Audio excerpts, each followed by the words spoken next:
suis coach et cavalière de dressage.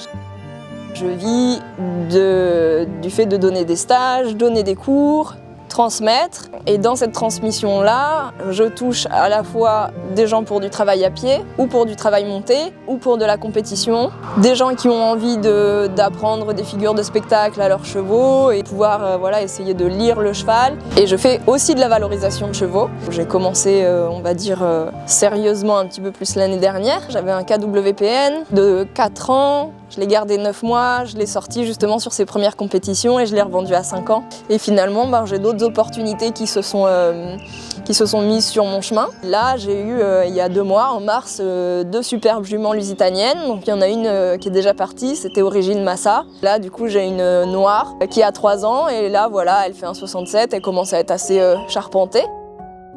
On a commencé le débourrage dans le respect et dans la douceur de son développement corporel et mental. L'idée, c'est de lui faire plus ou moins découvrir la vie. Ça, j'adore. En fait, lui apprendre à pas avoir peur. C'est tout bête, mais lui apprendre à être un cheval cool dans sa tête. Et oui, les humains, ils font plein de trucs chelous. Et en fait, c'est pas grave. Voilà, c'est vraiment cette philosophie-là que j'ai, quoi. Que le cheval il soit bien dans son corps, qu'il comprenne son environnement, que ce soit à pied ou monté, mais vraiment je trouve ça important, quoi, qu'on puisse passer à côté d'un tracteur et que voilà, il n'y a pas de souci, qu'il y ait des poubelles, des poubelles qui roulent comme ça, qui passent devant toi, et puis finalement le cheval il regarde, il analyse, il se dit ok, bon, il peut se décaler éventuellement pour regarder, mais voilà, c'est ce côté de le rendre intelligent. Il est déjà intelligent à la base, mais de le rendre intelligent pour comprendre l'homme et son monde, ce qui n'est pas forcément inné chez les chevaux. Travailler à pied, c'est hyper large. C'est pour ça que je dis travailler à pied, parce que éthologie, c'est plus ciblé, mine de rien. Le travail à pied, ça peut comprendre l'équifile, les longues graines, le travail à l'épaule, comme on a vu ce matin, le travail préparatoire à la liberté et la liberté. Voilà, le travail d'éducation aussi. Tout ça, c'est ce qui va se passer à pied. C'est tout bête, mais c'est des choses qu'on n'apprend pas au Poney Club. Quand je fais des stages, parfois les gens, ils me disent « Waouh, mais j'avais aucune idée de ce qu'on pouvait faire en travail à pied. » Et c'est la première leçon en général. Donc en général, c'est la leçon découverte. Donc voilà, il y a déjà une énorme marge de progression. Et c'est juste une sorte... Je pense que c'est culturel aussi. Ça commence, c'est ce qu'on disait tout à l'heure, ça commence à rentrer dans les mœurs, mais c'est pas encore assez présent pour que sur les terrains de concours, on voit que tous les chevaux ils soient calmes à l'embarquement et que voilà, qu'il n'y ait pas trop de soucis et que les chevaux soient bien dans leur tête.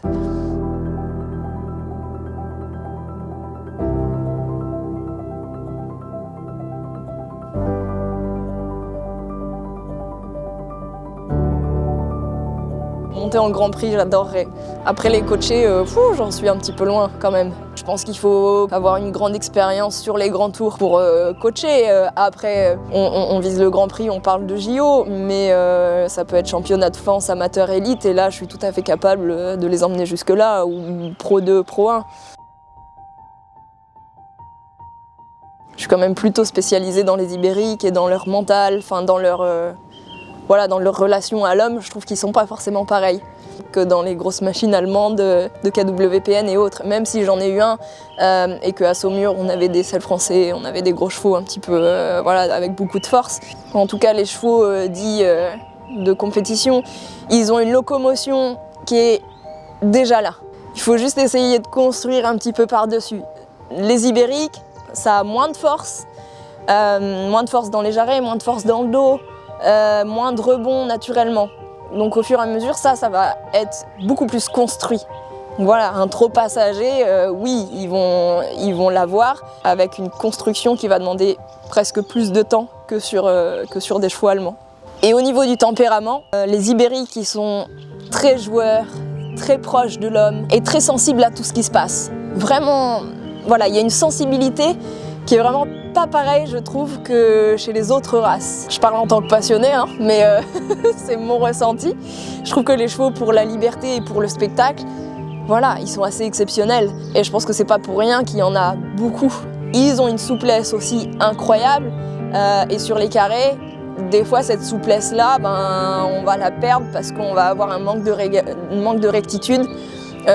Parce que c'est hyper fin que hop, ça peut chasser les hanches un peu à tout moment, hop les épaules, il faut rectifier ça. Pour moi, en tout cas de ma petite expérience, je pense que les Allemands sont plus froids dans leur tête, un petit peu moins joueurs, voilà, et un petit peu moins taquins aussi peut-être.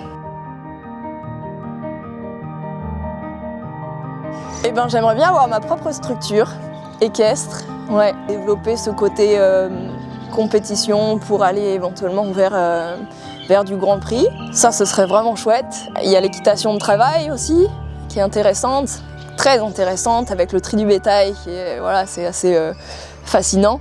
Je pense créer un lieu serein, voilà, où les gens se sentiraient à l'aise et apaisés, et voilà, pourraient venir en toute simplicité et apprendre avec leur cheval, soit écurie de propriétaire, soit écurie de valorisation, ou un petit peu les deux.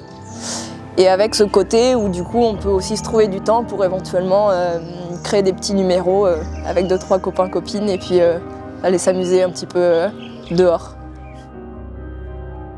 Pour la communauté équestre, j'ai envie de dire, je pense qu'on est sur le bon chemin. D'aller chercher bien sûr dans le bien-être, dans le confort du cheval, dans le rapport entre l'homme et le cavalier et le rapport du cheval au monde.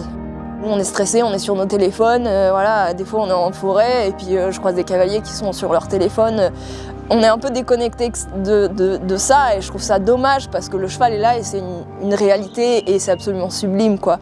Donc essayer de profiter de ces instants-là et de prendre ça comme des cadeaux de la vie.